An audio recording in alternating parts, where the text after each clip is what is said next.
Happy Mother's Day, everybody. I'm going to make something today out of duck dripping. Duck is my mother's favourite food. She can't be with me today, but I think this will give her a little bit of a boost. So I'm going to make sausage rolls with duck dripping pastry. Sounds a bit weird. Let's give it a shot and see what happens.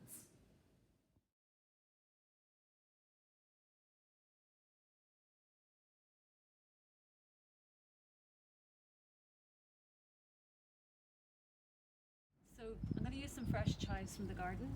I'm just going to clip them with a kitchen scissors close to the base, and this will do instead of onions. Now if you buy one of those kind of plants from Tesco's and just put it into the ground, it'll literally come back every year. It'll die back in winter, and then around June it'll have this beautiful purple flower. So I don't want to cut away too much.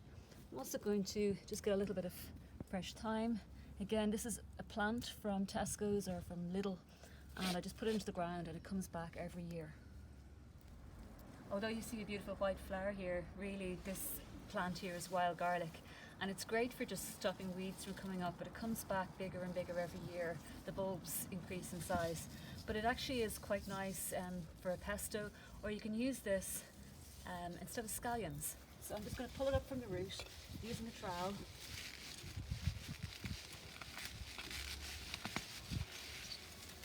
Dash off the end bits there, and a lot of that plant I can use.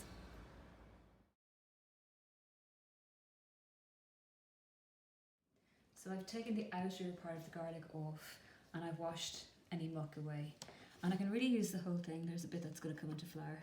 I'm just going to take that off, and you would really use wild garlic when it's very young. Okay, so I'm going to cut down this piece lengthways. I'm using the white and the green. And really this one big piece is probably going to do the job. And I'm just going to cut it up finely with a nice sharp knife. Make sure to claw your fingers and don't cut yourself.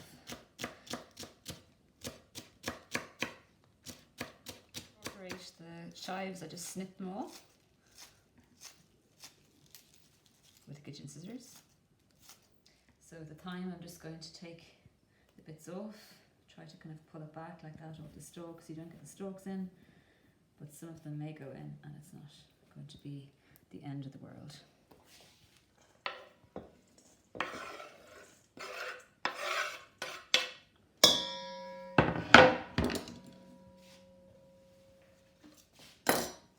Celeriac, wild garlic, thyme, chives, sausages, duck,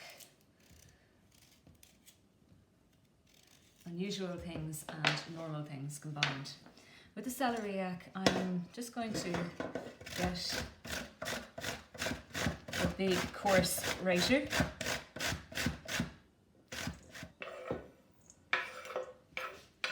Another reason for adding all of this fruit and vegetables is just to cut through the grease of the ingredients, which are quite predominant in saturated fat. We're going to have sausage meat, we're going to have duck fat. So apple, celeriac, wild garlic, chives in lieu of onions or scallions, you could use scallions instead, are just going to cut through that greasiness. And I'm just peeling the apples, and I'm going to also grate these into the mixture.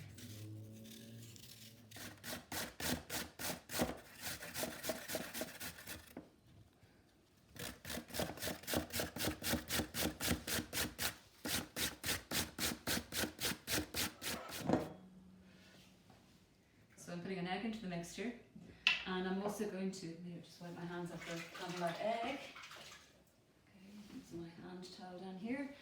And then I'm going to just put a little bit of white pepper into this mixture. I'm not going to put any salt in because the sausages tend to be high in salt. Now, I need to take the sausage meat out of the sausages. I've used 6 large sausages here. It's 370 grams.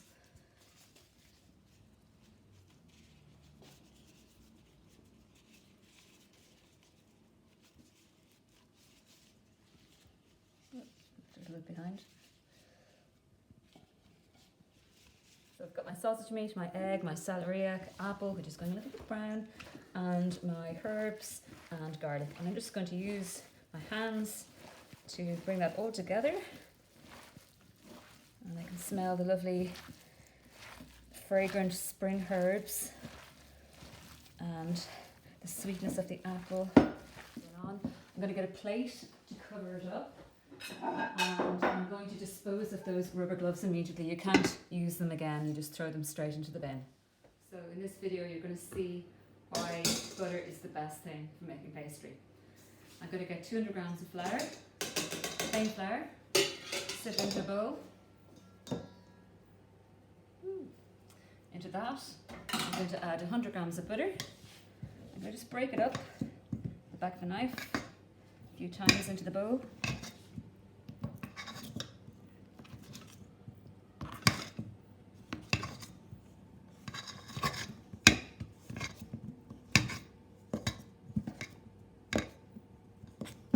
And then using my fingertips, I'm going to break up the butter. It's quite cold and hard, which is good, but if I cut it into smaller bits, it would make it much easier.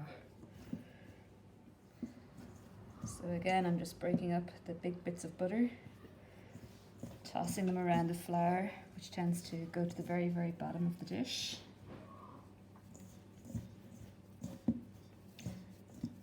Keep introducing air by lifting up the mixture nice and high. So you can see that the mixture resembles fine breadcrumbs.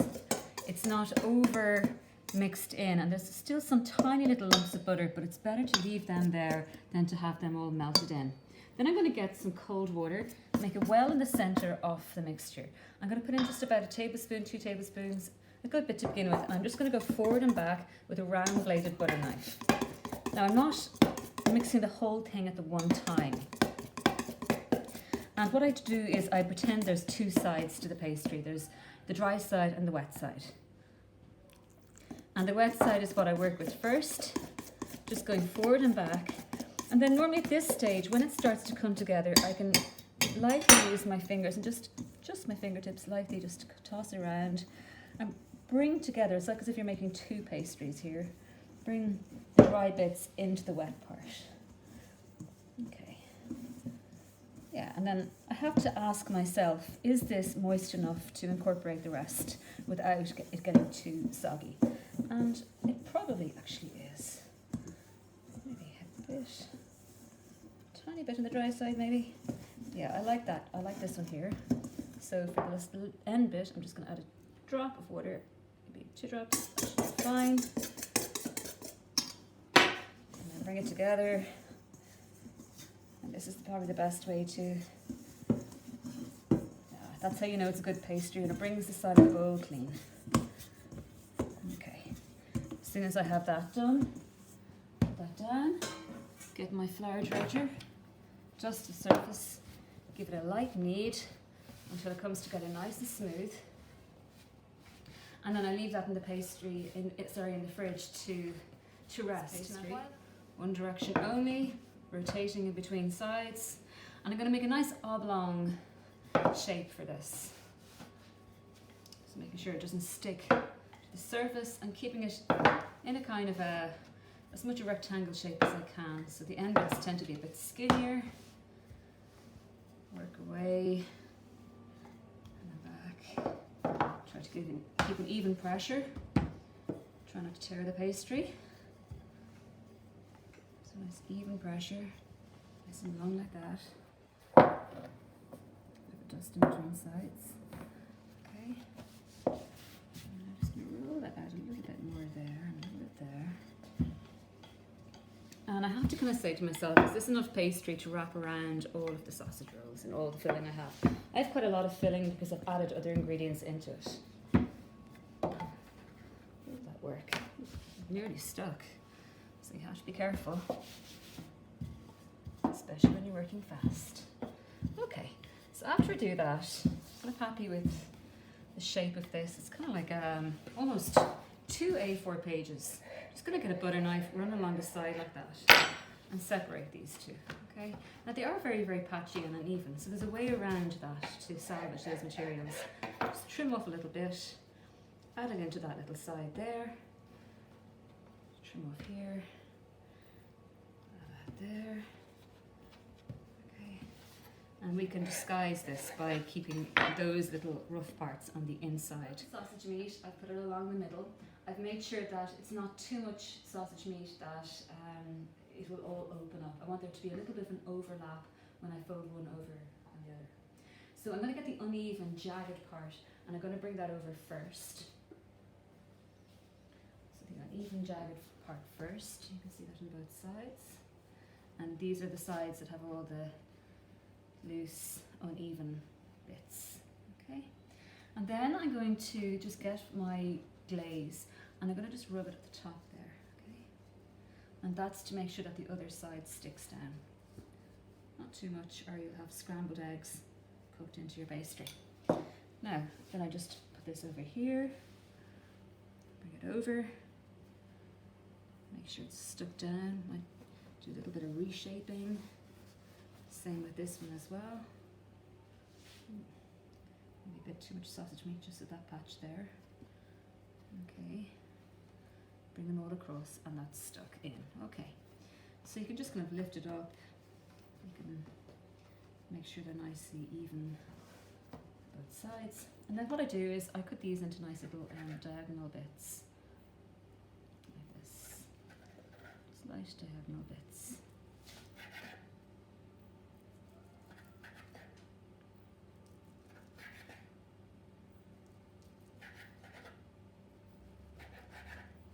Get these diagonal pieces and carefully lift them up and put them onto a baking tray that's got greaseproof paper on it.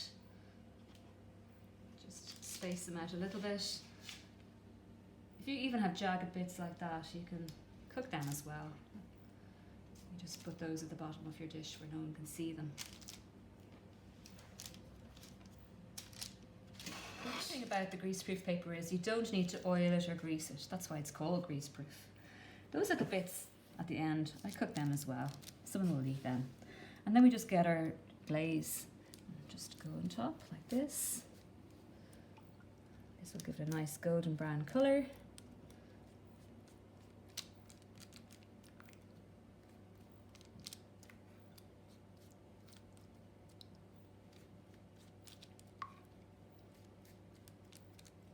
Then I get the fork and I'm just going to prick it twice in the middle of each one, or 3 times if you like.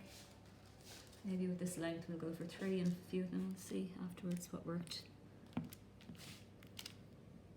It's just up to yourself. It's not a big deal. And then as soon as I've done that to all of them, oops, they go into the oven at 190 degrees Celsius for about 15 to 20 minutes until they're golden brown. You do want to make them slightly overdone and underdone because you want to make sure the sausage meat is going to cook all the way through.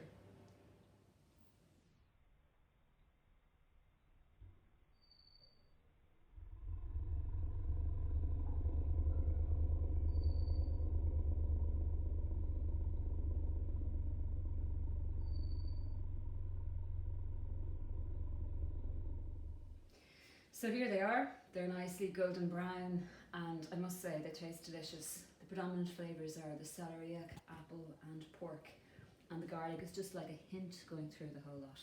Very nice. Go and give them a shot.